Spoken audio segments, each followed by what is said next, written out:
And today's video, first time kong gamitin ang aking A55 Samsung 5G.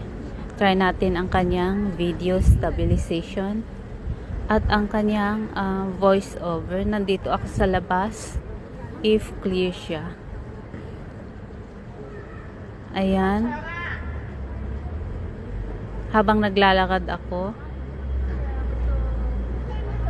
smooth ang kanyang video, hindi siya shaky, hindi nakakahilo, and ayan, maganda ang video niya,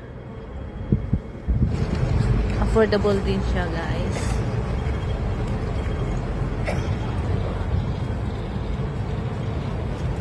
Ayan, ayan, super steady.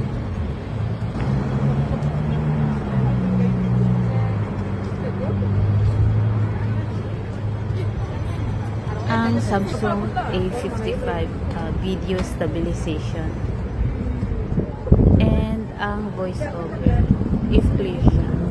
That's all guys, bye.